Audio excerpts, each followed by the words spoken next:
OMG ఓ మంచి ghost 2 hours run టైమ్తో థియేటర్స్లో release అయిన ఈ సినిమా ఇప్పుడు ఆహాలో స్ట్రీమ్ అవుతుంది. ఇక చూశాక నాకైతే ఫస్ట్ హాఫ్ వరకు పర్లేదు, బాగానే ఉంది కామెడీతో. ఇక సెకండ్ హాఫ్నే ఇంకా అలా హారర్ కామెడీ చేద్దామనే ప్రయత్నంతో మెయిన్ స్టోరీని పక్కన పెట్టేసి లాస్ట్లో ఫాస్ట్గా ఫినిష్ చేసేసిన ఫీలింగ్ వచ్చింది. ఆ ఫస్ట్ హాఫ్లో ఉండే కామెడీ కోసం ఒక్కసారి చూస్తానంటే ట్రై చేయండి. కొన్ని క్యారెక్టర్స్ లైక్ నాగినీడు గారు, ఇంకా నందిత శ్వేత గారి కజిన్గా చేసిన అతను, కుమారి 21Fలోని యాక్టర్, విలన్ రోల్, ఇలా కొన్ని అండర్ డెవలప్డ్గానే ఉండిపోయాయి. శకలక శంకర్ గారు అండ్ నందిత శ్వేత గారు హైలైట్ అవుతారు. హారర్ అయితే అనూప్ రూబెన్స్ గారు ఇచ్చిన బ్యాక్గ్రౌండ్ మ్యూజిక్ బాగున్నప్పటికీ భయం అయితే ఎక్కడ వేయలేదు నాకు. దెయ్యాలే స్వయంగా కామెడీ చేస్తున్నట్టుంటే ఇంకా ఎలాంటి హారర్ బిల్డప్ చేయడానికి ట్రై చేసినా సర్లే ఇంక దెయ్యాలు ఏం చేస్తాయి అనే ఫీలింగ్ వచ్చింది.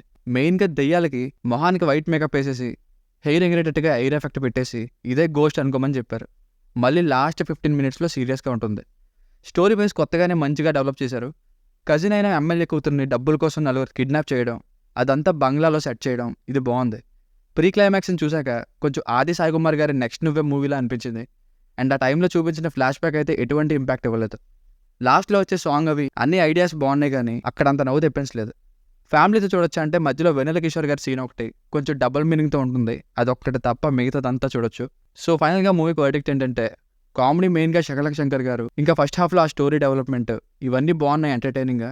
ఈ సెకండ్ హాఫ్నే ఇంకా హారర్ కామెడీ మీద కాకుండా కొంచెం ఆ స్టార్ట్ చేసిన మెయిన్ స్టోరీ మీద ఎక్కువ టచ్ చేసి ఉంటే సాటిస్ఫైయింగ్ ఫిల్మ్ అయి ఉండేది. ఓన్లీ ఫర్ కామెడీ దీనికి రేటింగ్ వచ్చేసి ఇది నా ఒపీనియన్ 2.5/5. మీకు కనుక నా రివ్యూ నచ్చినట్లయితే మరిన్ని రివ్యూస్ కోసం మన ఛానల్ని సబ్స్క్రైబ్ చేసుకోండి. Thank you.